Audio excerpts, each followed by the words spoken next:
Je t'invite à tourner dans la Genèse au chapitre 47. La Genèse au chapitre 47. Et mon titre aujourd'hui, c'est La foi sur le lit de mort. La foi sur le lit de mort.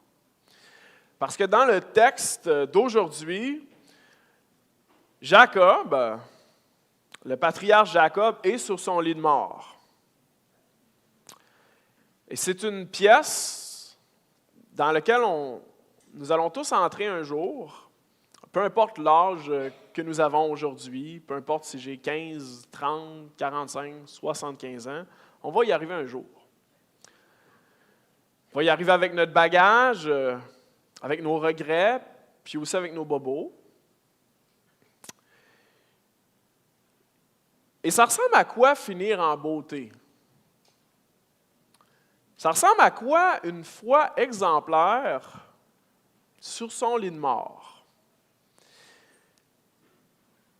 Jacob, le personnage d'aujourd'hui, va vivre 147 ans. 147 années de vie difficile et compliquée. Et le Nouveau Testament résume ces 147 années comme ça, dans Hébreux au chapitre 11, au verset 21.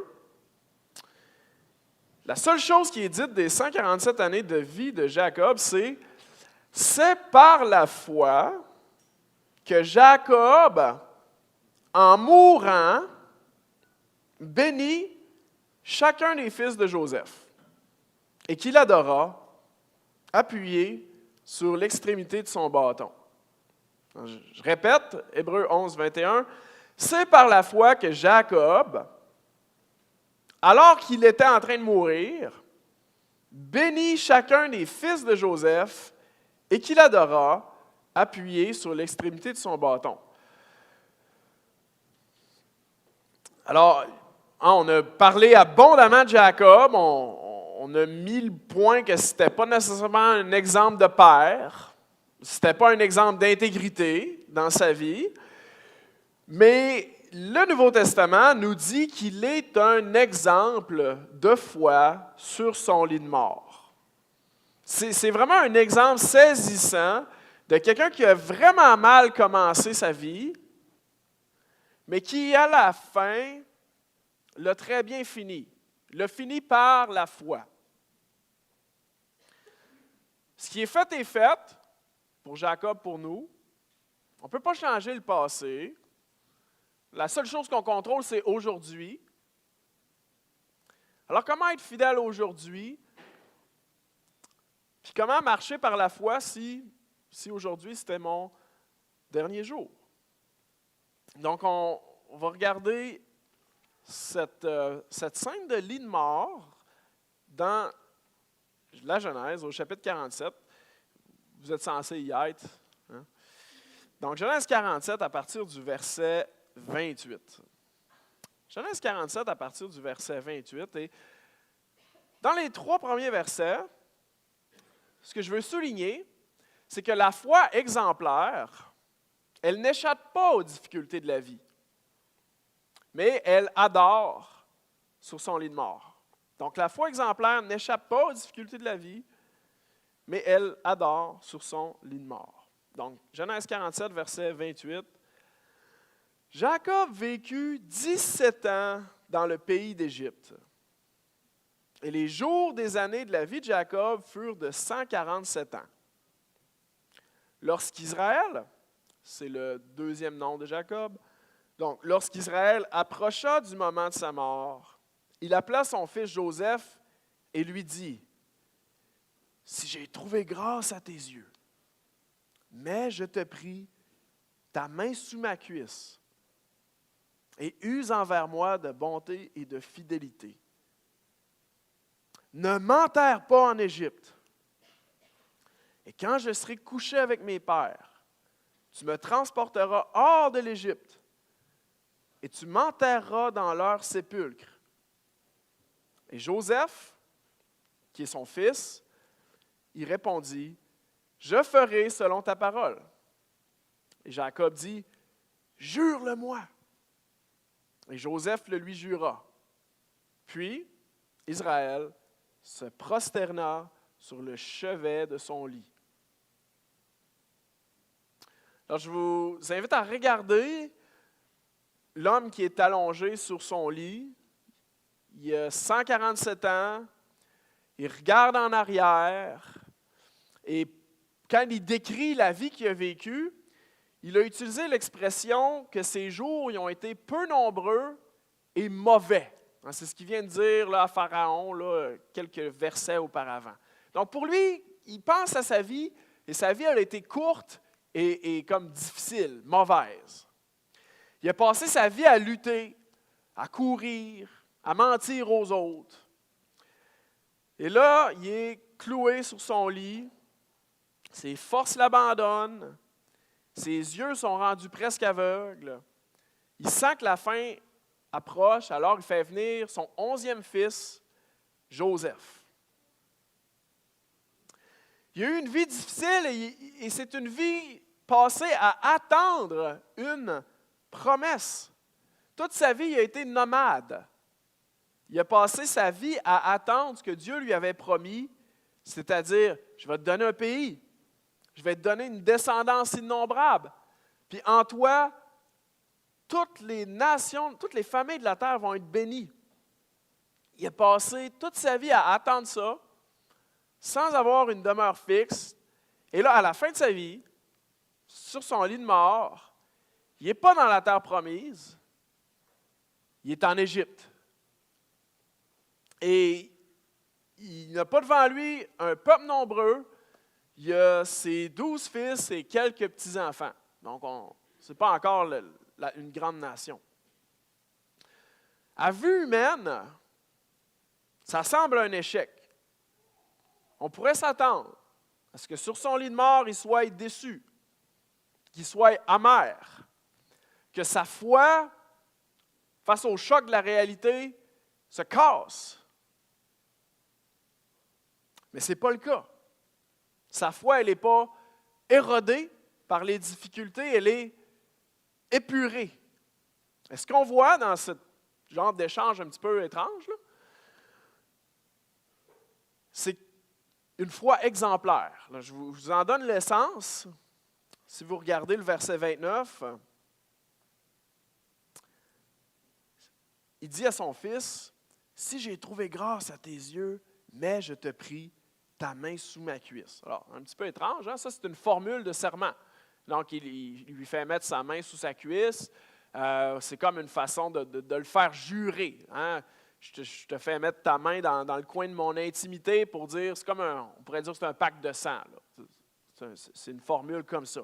Donc, il le fait jurer à propos d'une chose, à propos du fait que je dois être enterré dans la terre que Dieu m'a promis.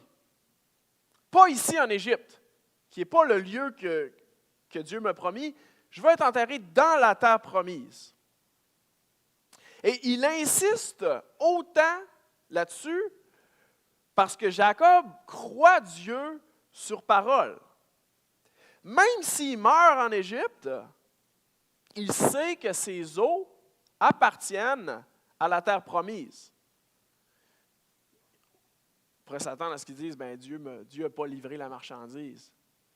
Mais il est confiant que même après la mort, ce que Dieu a promis, c'est encore garanti. Il meurt en fixant ses yeux sur l'avenir que Dieu lui a garanti. La foi, exemple, par la foi, alors qu'il est en train de mourir, Jacob nous montre que avoir la foi, ce n'est pas d'échapper à ses difficultés, et c'est certainement difficile, 147 ans, à attendre la promesse de ne pas la recevoir. Mais la foi exemplaire n'y échappe pas, mais au contraire, elle adore sur son lit de mort. Et notre petit passage au verset 31 culmine avec ceci. Jacob dit, « Jure-le-moi. » Et Jacob le lui jura. Puis Israël se prosterna sur le chevet de son lit. À la fin de sa vie, cet homme qui a passé sa vie à lutter, puis à manipuler, puis à mentir, il n'a plus la force de faire ça. Le manipulateur est devenu un adorateur. Il peut seulement s'en remettre à Dieu. Il n'est plus capable d'arracher la promesse à quelqu'un d'autre. Il peut seulement dire « Hey Dieu, je m'attends à toi ». Alors, il peut seulement adorer sur son chevet. Avoir une foi exemplaire, ça évite pas les tempêtes, la maladie ou la vieillesse. Ce n'est pas l'évangile de prospérité qui nous promet la richesse ou la santé ou le succès ou de devenir le phare de notre génération. La foi exemplaire, elle brille précisément pendant que tu es en train de mourir, nous dit Hébreux 11. Au cœur de la faiblesse. Pour Jacob, il est devenu un exemple de foi, pas pendant qu'il mentait à son père, mais le jour, sur son lit de mort, où il a commencé, il a arrêté ses propres stratégies pour s'en remettre à Dieu. Quelques applications là-dessus. D'abord, de lâcher prise de ce que j'essaie de protéger. En toute sa vie, Jacob croyait devoir mentir pour s'en sortir. Puis nous, on a toutes nos stratégies. Je dois avoir l'air parfait. Je dois avoir l'air spirituel. Je dois avoir l'air de la fille gentille. Je dois avoir l'air de faire pitié. Je dois être le meilleur. Je dois me débrouiller seul et être indépendant parce que de toute façon, il n'y a jamais personne qui va venir m'aider. On a toutes nos stratégies qui révèlent nos manques de foi. Et ici, Jacob, il laisse aller ça, puis il se tourne vers Dieu. Ensuite, une deuxième chose que je vois là-dedans, c'est cette parole dans Hébreux qui nous dit « Nous avons besoin d'endurance ». En frères et sœurs, on a besoin d'endurance. 147 ans sans voir la réalisation de la promesse. Donc, on est, de mémoire, il n'y a personne qui est rendu à 147 ans ici. Mais nous avons besoin d'endurance. Sur son lit de mort, la foi de Jacob n'est pas détruite, même elle n'a jamais été aussi forte. Alors, comment elle est ta foi aujourd'hui? Es-tu déçu parce que la vie ne ressemble pas à ce que tu espérais? Sur le pilote automatique, peut-être un peu en mode survie? Regardons Jacob, qui par la foi, alors qu'il était en train de mourir, a été un exemple. Ses difficultés ne l'ont pas détruit, elles l'ont purifié. Puis ensuite, qui est vraiment contre-culturel ici, c'est qu'il a, Jacob, une espérance qui dépasse la tombe. Jacob, il meurt avec la foi en une espérance éternelle. Il sait que la mort physique n'est pas la fin. Il croit que Dieu va lui donner un pays. Même s'il est mort, comment est-ce que ça marche? Qu'est-ce qu'il avait en tête? Ça montre qu'il avait foi au Dieu de la vie, Dieu de la résurrection. Et ce matin, as-tu cette espérance-là? Cette espérance de la résurrection? Il y a plus que cette vie-ci. Dieu est un Dieu éternel. Et il promet à ceux qui croient en Jésus la résurrection du corps et un avenir dans sa présence, face à face. Et la vie éternelle aussi, il y a ce qu'on appelle la mort éternelle. Si je meurs en dehors de Jésus, mon avenir va être hors de sa présence dans une éternité de regrets et de souffrance. Et la parole de Dieu nous dit qu'on peut avoir cette vie éternelle, être réconcilié parce que Christ a porté sur lui la colère.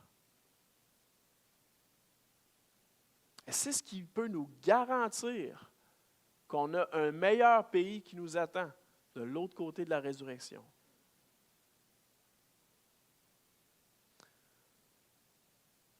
On vient de voir avec Jacob que la foi exemplaire, elle n'échappe pas aux difficultés, mais qu'elle adore au travers de celles-ci. Et on va poursuivre dans notre texte dans une deuxième scène de lit de mort, entre les versets 1 à 7 du chapitre 48.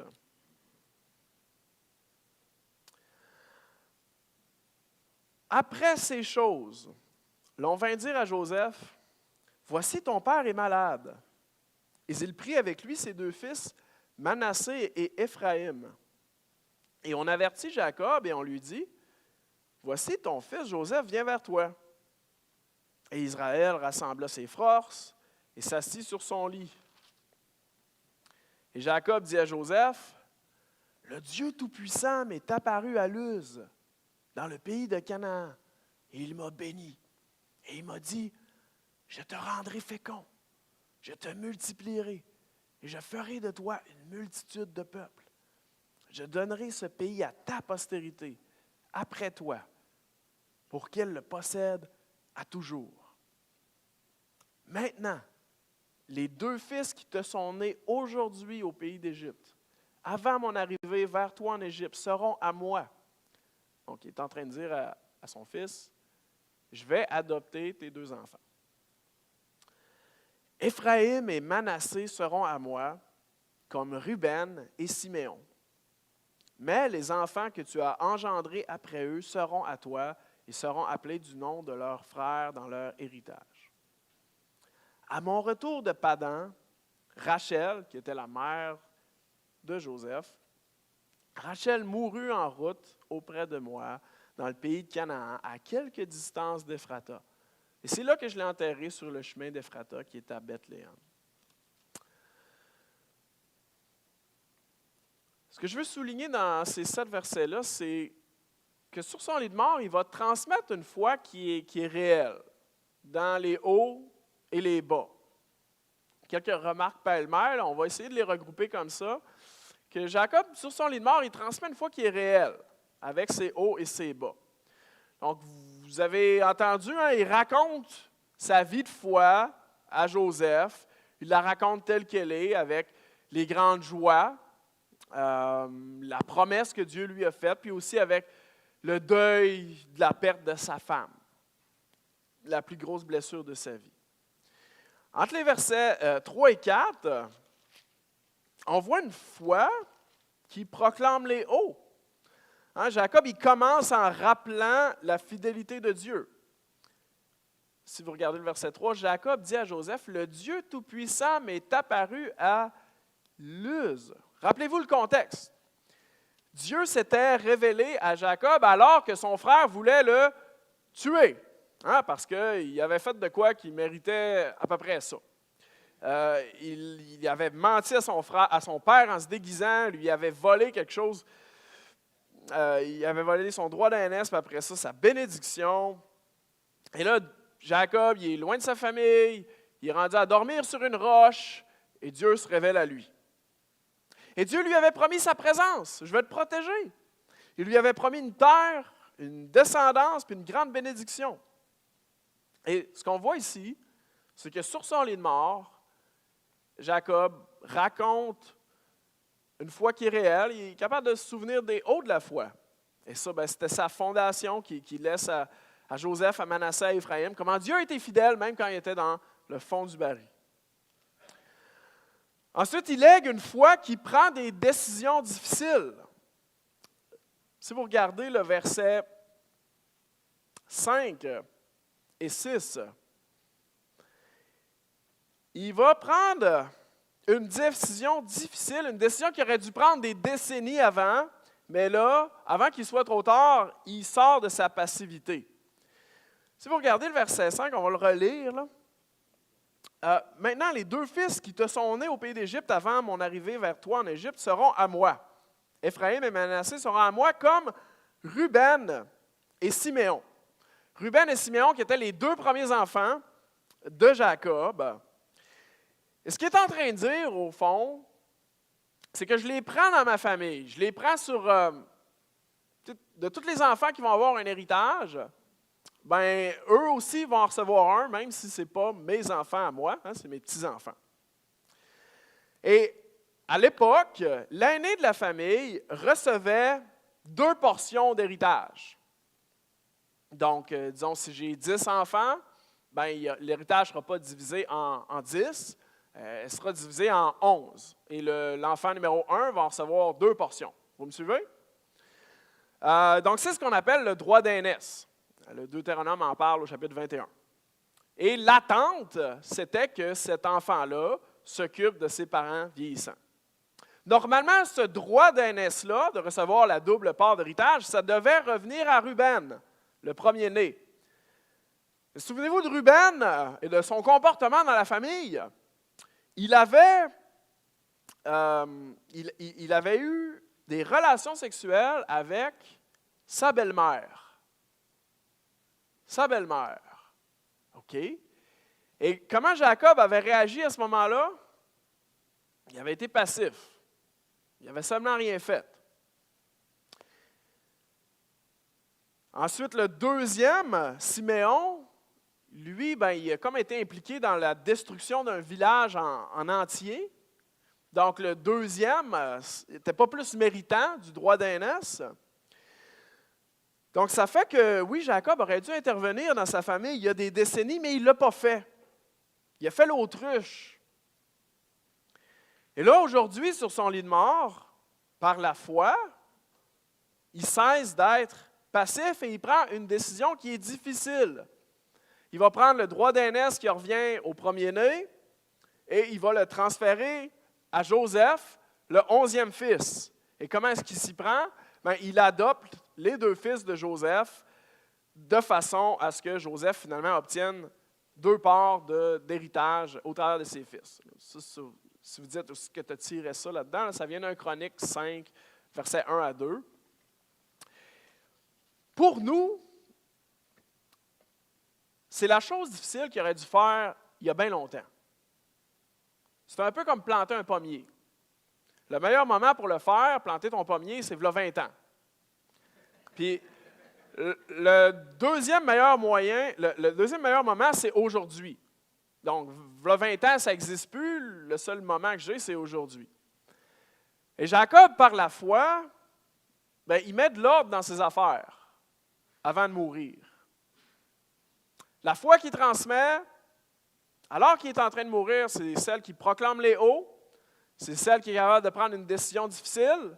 Elle aurait dû être prise il y a 20 ans, mais là, il le fait là. C'est mieux que jamais.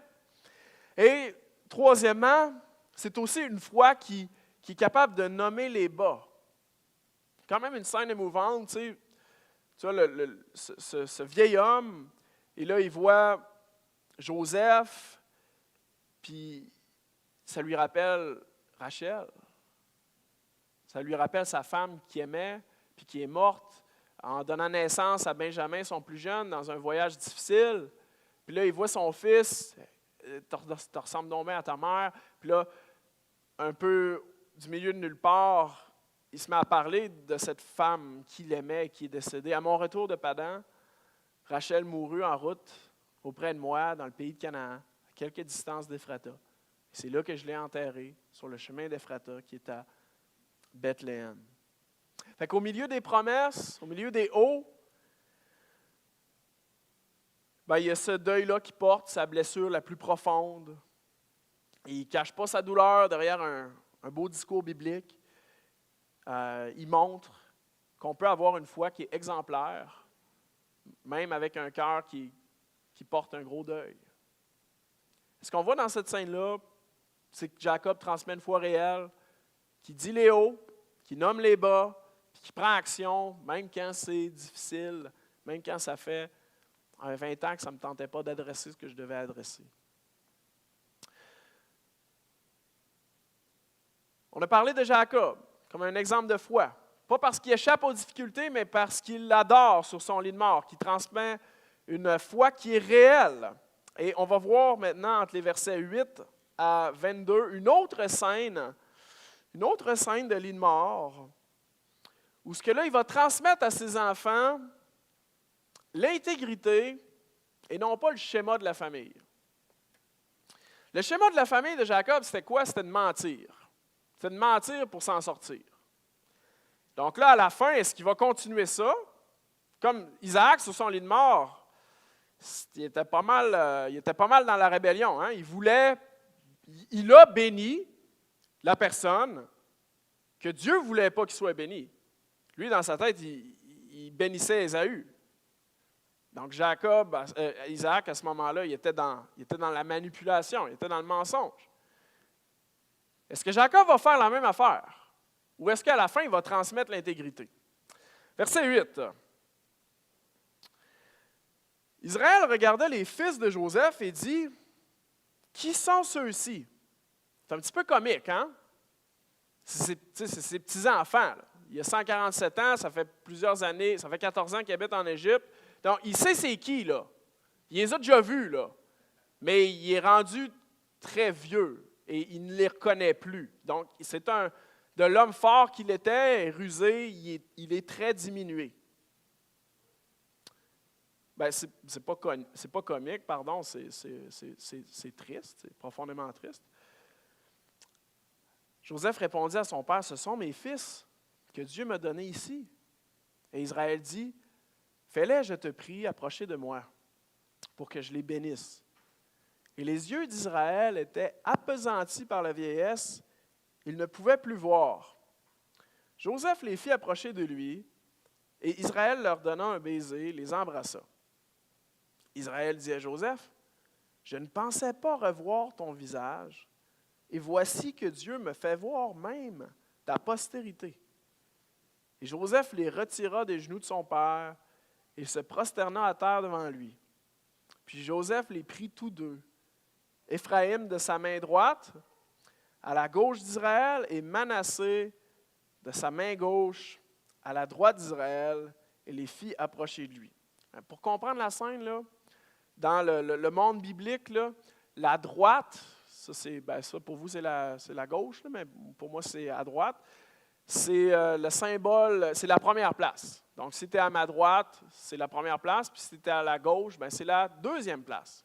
Alors, Joseph va positionner ses enfants de façon à ce que ses enfants arrivent selon l'ordre de naissance, selon ce qui est conventionnel.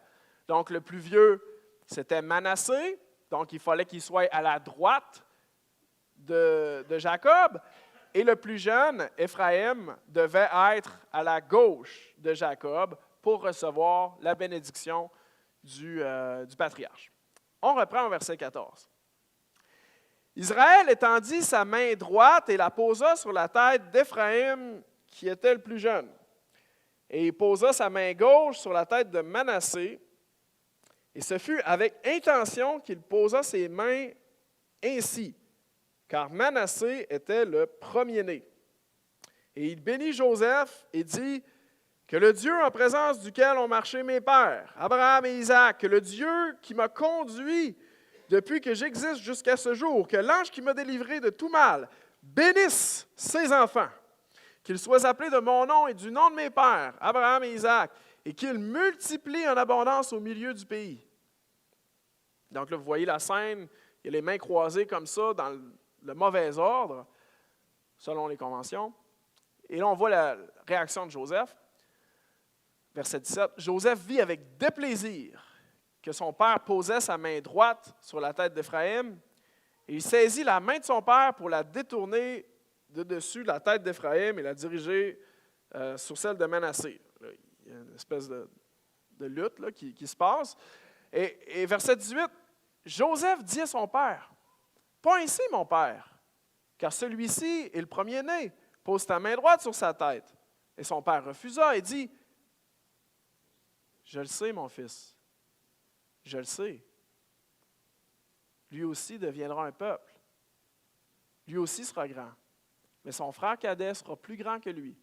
Et sa postérité deviendra une multitude de nations. » Il les bénit ce jour-là et dit, « C'est par toi qu'Israël bénira. » En disant que Dieu te traite comme Éphraïm et comme Manassé.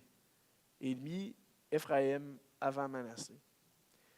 Et Israël dit à Joseph, « Voici, je vais mourir, mais Dieu sera avec vous. Il vous fera retourner dans le pays de vos pères. Je te donne, de plus qu'à tes frères, une part que j'ai prise de la main des Amoréens avec mon épée et avec mon arc. » OK, donc quand même pas mal de détails. On va essayer d'en faire une lecture simplifiée. Donc on se rappelle du contexte, hein, Jacob est vieux, faible, presque aveugle. Et cette scène-là nous en rappelle un autre. Il y a des décennies, quand son père à lui, quand Isaac était vieux, faible et aveugle sur son lit, à cette époque-là, Isaac avait péché par favoritisme. Dieu lui avait dit, c'est le plus jeune qui doit être béni. Mais Isaac, lui, avait son préféré et il avait en tête de bénir Ésaü malgré la volonté de Dieu qui était clairement révélée. Et Jacob, lui, avait péché par le mensonge. Imaginez ça, il s'était déguisé en son frère avec une peau d'animal. Et il avait obtenu la bénédiction par le mensonge. Et là, des décennies plus tard, Jacob se retrouve à la place de son père. Même état de santé. Est-ce qu'il va aller dans le favoritisme? Est-ce qu'il va mentir et tromper? Il va-t-il rejouer le vieux script de la famille? Ou va-t-il accepter la volonté de Dieu?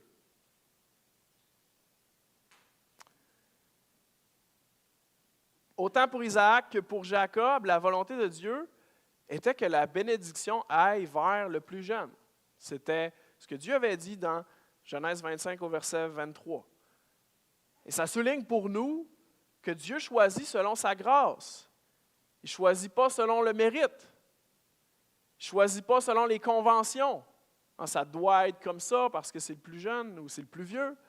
Il choisit selon le bon plaisir de sa volonté.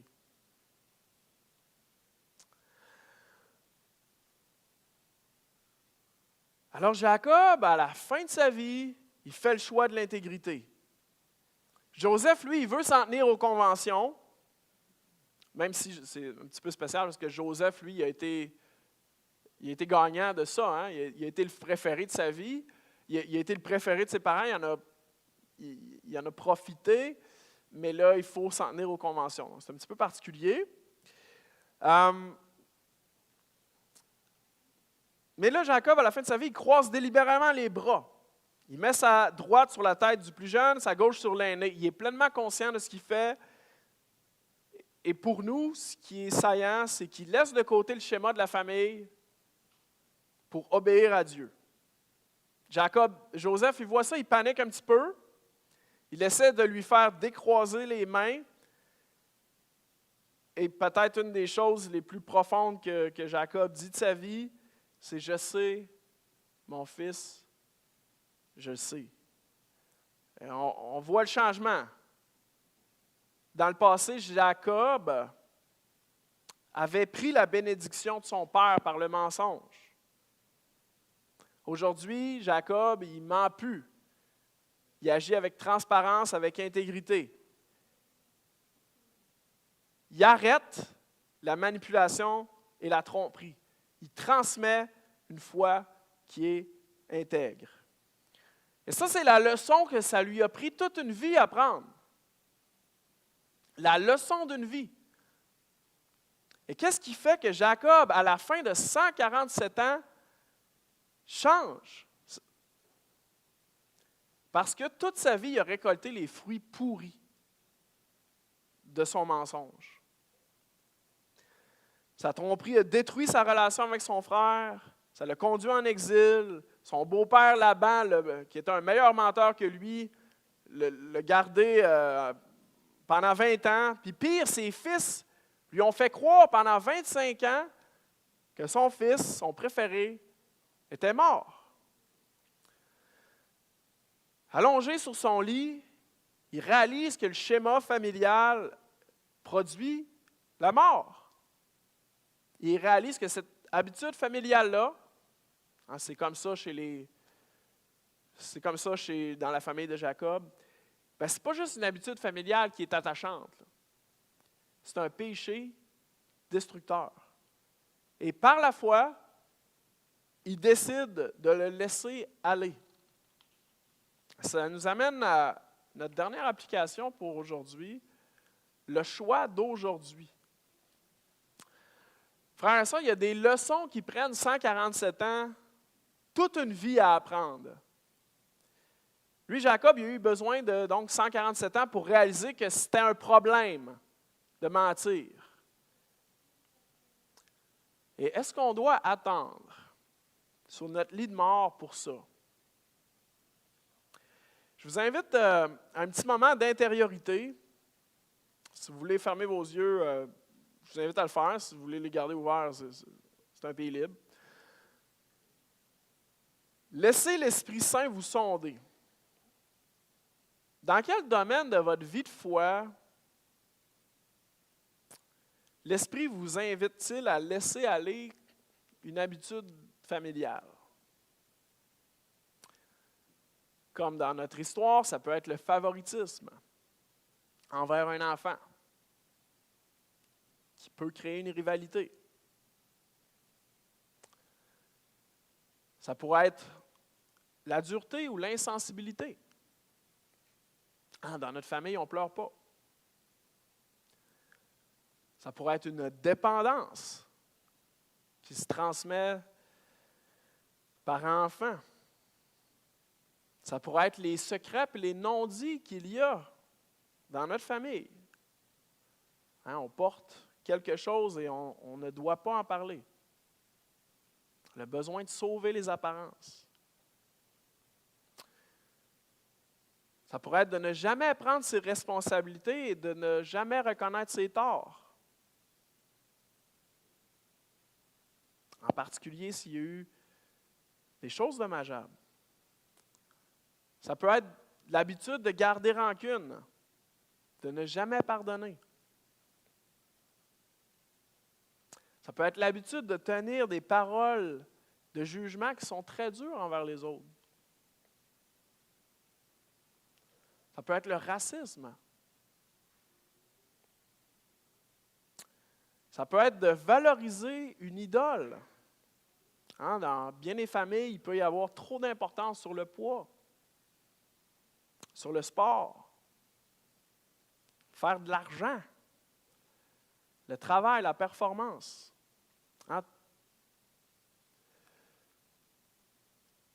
Jacob, il a planté son pommier sur son lit de mort.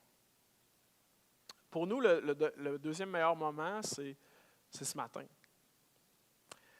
Donc, je vous invite à prier en silence pendant quelques minutes sur ce sujet. Soyez curieux envers ce qui monte en vous de façon automatique. Présentez-le au Seigneur.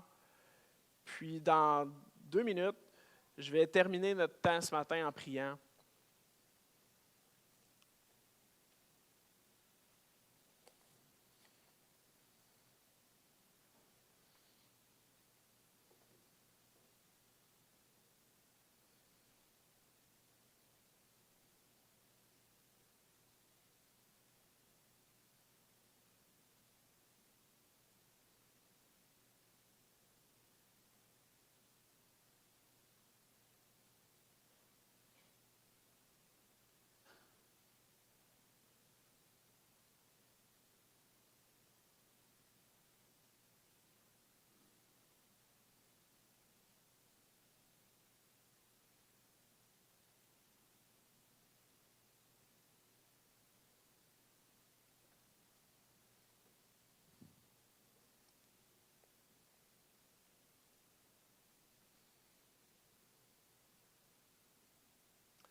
Notre Dieu, on te remercie de Jésus,